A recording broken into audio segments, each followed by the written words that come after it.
Hello bachcho, let's see out the questions. Question says a plain polarized blue light ray is incident on prism such that there is no reflection from the surface of the prism. The angle of deviation of emergent ray is delta, which is equals to 60 degree. Figure 1. The angle of minimum deviation of red light from the same prism is delta mean equals to 30 degree in figure 2. So the refractive index of the prism material for the blue light is under 3, which of the following statement is correct. So यहाँ पर simply आप diagram देख सकते हैं कि plane polarised blue light है, वो हमें फिगर फर्स्ट में दे रखी है। प्लेन पोलराइज्ड रेड लाइट वो फिगर 2 में प्रिज्म से गुजारी जाती है। So according to figure 1 delta हमें 60 डिग्री है, तो फिगर 2 के अकॉर्डिंग डेल्टा मिनिमम 30 डिग्री की। यहाँ पर ब्लू लाइट के लिए जो प्रिज्म यूज की है उसका रिफ्रैक्टिव इंडेक्स √3 के बराबर दे रखा है। सो हमें चेक करना है कि कौन सी स्टेटमेंट यहाँ से करेक्ट हो। सो इस स्टेटमेंट को यदि हम रेट करें, the blue polarized in plane of incidence, then B statement में the angle of prism is 45 degree, the refractive index of the material of prism for red light is √2, and the angle of refraction for blue light in air at the exit plane of the prism is 60 degree. तो चलिए फिर देखते हैं हम इसको solution से। But before of it, let's talk about the key concept which we are going to use here for this question. So basically यहाँ पर कहीं ना कहीं deviation के बारे में बात की गई है। So यहाँ पर एंगल ऑफ डेविएशन का हमें यूज करना होगा, that is delta. This is nothing but equals to I plus E minus of A, जहाँ पर I incident angle, E emergent angle और ए एंगल ऑफ प्रिज्म को इंडिकेट कर। साथ साथ सेकंड फॉर्मूला हम यूज करते हैं Snell's law, that is n1 sine I is equals to n2 sine R, जहाँ पर n1 n2 रिफ्रैक्टिव इंडाइसेस है for the two medias and R angle of refraction को इंडिकेट करता है। तो सबसे पहले तो यदि हम फर्स्ट फिगर में देखें, तो देखिए यहाँ पर हम सबसे पहले क्या करते हैं, दो परपेंडिकुलर यानी कि उम्मीद खींच देते हैं। सो इस रे से जो बनने वाला एंगल होगा वो r1 हो जाएगा, और ये वाला जो एंगल है वो r2 के बराबर होगा, जो कि हम एंगल ऑफ रिफ्रैक्शन बोलते हैं। और इस परपेंडिकुलर के साथ जो बनने वाला वो हो जाता है angle of emergence. So bye using the concept of ब्रिस्टर्स angle, we remember the formula tan of I is equals to mu.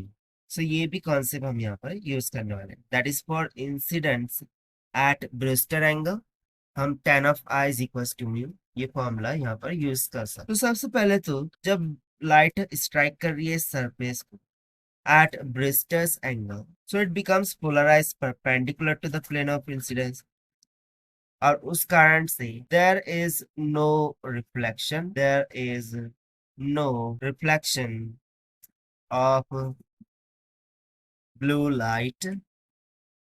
so चूंकि यहाँ पर कोई भी रिफ्लेक्शन नहीं हो रहा है ब्लू लाइट का, चूंकि स्ट्राइकिंग ब्रिस्टर एंगल पे हो रही है, सो इस कारण से ऑप्शन ए यहाँ पर हो जाएगा, that is the blue light is polarized in the plane of incidence ना। ऑप्शन बी में देखें तो वहां पर एंगल ऑफ प्रिज्म की बात हो रही है, सो उसके लिए हम सेकंड की कंसेप्ट का यूज करते हुए फॉर्मूला लगा देंगे। तो देखिए सबसे पहले तो हम यहाँ पर लिखेंगे कि tan ऑफ आई ये किसके इक्वल है, √3 यानी कि म्यू के इक्वल, जहाँ पर म्यू प्रिज्म का रिफ्रैक्टिव इंडेक्स है। So यहाँ से हमें एंगल ऑफ इंसिडेंस मिल जाएगा, I would be equals to tan inverse of √3, so I would comes out equals to 60 degree. Now by using the formula of angle of deviation, delta is equals to I plus E minus of, यहाँ पर delta में दे रखा है minimum for blue. Okay, सो हम यहाँ पर सबसे पहले ब्रैकेट में लिख देते हैं फॉर ब्लू लाइट डेल्टा कितना है 60 degree, so it will be equals to I भी कितना है 60 प्लस एंगल ऑफ इमर्जेंस हमें पता नहीं है माइनस एंगल ऑफ प्रिज्म वो भी हमें पता नहीं है।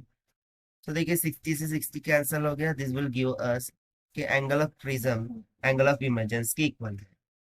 Now by using the Snell's law n1 sin I this will be equals to n2 sin R हो जाएगा। तो n1 चूंकि एयर है तो इसको एज इट इज रखेंगे, multiply by sin I, this will be equals to n2 prism है जिसका रिफ्रैक्टिव इंडेक्स है √3 मल्टीप्लाई बाय साइन ऑफ।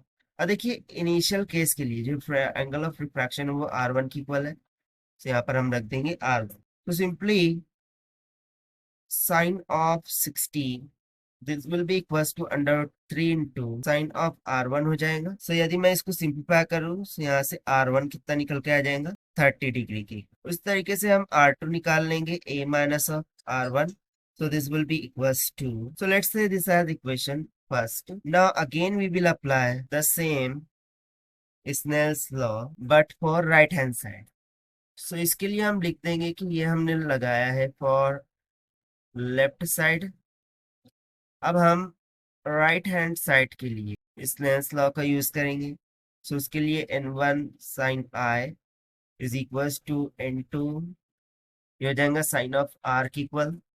तो यहाँ से n1 अब क्या हो जाएगा √3, क्योंकि हम राइट हैंड साइड यानी कि ये वाली जो साइड है उसको कंसिडर कर रहे हैं। Multiply by sine of i कितना आया था हमारा a minus of R1, this will be equals to, अब n2 क्या हो जाएगा एयर, उसके लिए रिफ्रैक्टिव इंडेक्स से हो जाएगा 1 multiply by sine of angle of refraction of emergence हो जाएगा दैट इज। सो इसको हम लिख सकते हैं √3 multiply by sine of a minus में 30, this is equals to sine of e। Now from above we have got that कि जो साइन a है वो साइन e की इक्वल है, बट बिफोर ऑफ इट्स हमें साइन a माइनस b का formula use करना होगा। तो हो जाएगा √3 sine of a minus b का फॉर्मूले में क्या होता है sine a into sine b, sine a into cosine b। तो b की जगह पर क्या है 30 माइनस में cosine of a into sine b, तो b की जगह पर है 30, this must be equals to, यहाँ पर angle of emergence prism angle की इक्वल है, सो साइन a आ जाएगा। तो दोनों जानिब से साइन a को हम कैंसल आउट कर सकते हैं। सो दिस विल बिकम √3/2, ये कोसाइन ऑफ 30 का वैल्यू होता है।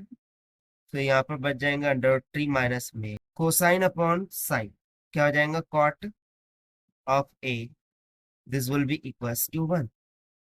यहाँ से cot a is equals to √3 minus 2/√3 हो जाएगा, √3 इंटू √3 3 हो जाएगा, 3 माइनस 1 और 3 माइनस 2 1 हो जाएगा। सो सिंपली आ गया 1/√3। So taking cot inverse on both side angle of prism हमें मिल जाएगा 60 डिग्री की equal. So according to given यहाँ पर 45 दे रहा था, सो ऑप्शन बी इनकरेक्ट हो गया, लेकिन ऑप्शन डी यहाँ से करेक्ट हो जाएगा। नाउ द लास्ट हमें रिफ्रैक्टिव इंडेक्स फाइंड करना होगा। सो देखिए यदि ए 60 है, सो एंगल ऑफ इमरजेंस भी तो 60 डिग्री ही आएगा, चूंकि ये दोनों ही इक्वल है for blue. Now by using the formula of refractive index for red light, that is mu is equals to, formula says that sine of del minimum plus a divided by 2, that whole divided by sine of a by 2 हो जाता है। सो इसके लिए हम value substitute करेंगे, that is sine of del minimum कितना given है 30 plus में a का मान हमने ऊपर निकाला 60 divided by 2, that whole divided by sine of 60/2, sine 60/2 sine 30 हो जाएगा, जहाँ से refractive index mu would becomes out equals to, ऊपर में 30 प्लस 60 90/2 यानी 45 से हो जाएगा sine 45 divided by sine of 30, this will be goes to 1/√2/1/2। So 2 को हम √2 इंटू √2 लिख सकते हैं, सो एक √2 कट जाएगा।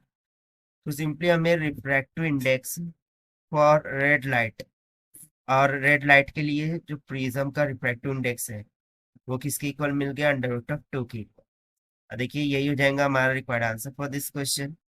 सो अकॉर्डिंग टू दिस यदि हम ऑप्शन चेक करें, सो ऑप्शन सी भी यहाँ से करेक्ट हो जाए। So therefore option C and D both are correct. और यहाँ से देखिए ए ऑप्शन भी करेक्ट हो, why, because in the initials we have written there is no reflection of blue light, that is why the blue light polarized in the plane of incidence.